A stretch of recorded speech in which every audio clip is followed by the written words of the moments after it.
Joining us now from our United Nations studio is Nana Taona Kuo, Senior Manager of the Every Woman, Every Child movement from the Executive Office of the UN Secretary General. Ms. Kuo, welcome to Africa 54. Thank you so much for joining us. Thank you so much for joining us live. We saw in the report, as you talked about it, that 2.4 million lives have been saved since the initiative was launched. And what can you tell us in terms of the role that Adolescent Health has played in really tackling this big picture issue? We saw there were some youth that joined the Secretary General on Monday to launch the progress report. Can you tell us how much Adolescent Health played in this? Today, we're seeing a large proportion of the maternal mortality focused on within young girls, particularly within the adolescent age range. It's critical that we ensure that these young girls are receiving the access to sexual reproductive health services and family planning services, but also ensuring that we end child marriage, because having pregnancies too young is a major risk to both mother and child. But also today we're seeing globally we have the youngest population ever. And we have to ensure that this large cohort population receives their adequate health services as much as possible. Now, tell us if we are to achieve our goal of ending all preventable deaths. Tell us about perhaps one initiative that you could share in terms of how it has helped in curbing the incidence of maternal death.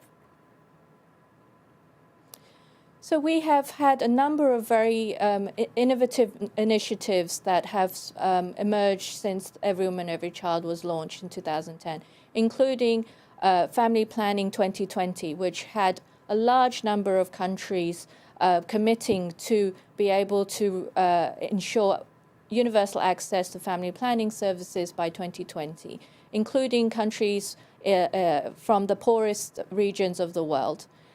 We also have had major investments in this area, a huge growth in funding over the last 5 years for family planning. Now, when we look at the issue of maternal health and young women's health, we cannot isolate the fact that men play an important role in this. Can you tell us if anything was done toward this in terms of including men as part of the solution?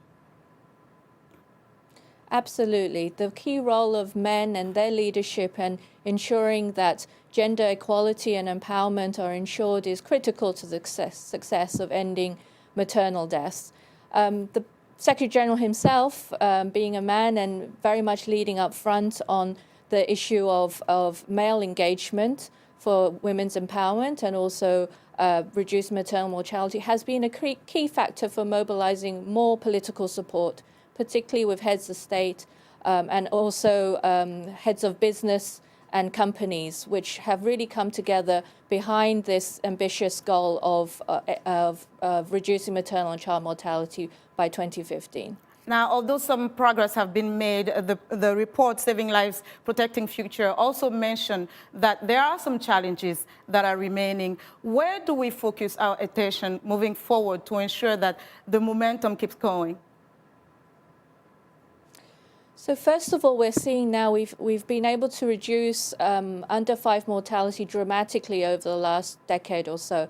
But now a large proportion of deaths of under 5 are concentrated among newborns, particularly babies in the first month of life, and also stillbirths are a major proportion of mortality today. To be able to address this adequately, we also need to address the needs of adolescent health, as I mentioned before. Okay. But also looking at having better services within humanitarian and conflict settings. To date, we see 60% of maternal mortality and over 50% of under 5 mortality focused in these humanitarian settings. Okay, Ms. Kuo, thank you so much for joining us today. That's all the time we have. We appreciate your time. Thank you very much. And that was Nana Taona Kuo. She's Senior Manager of the UN's Every Woman, Every Child program.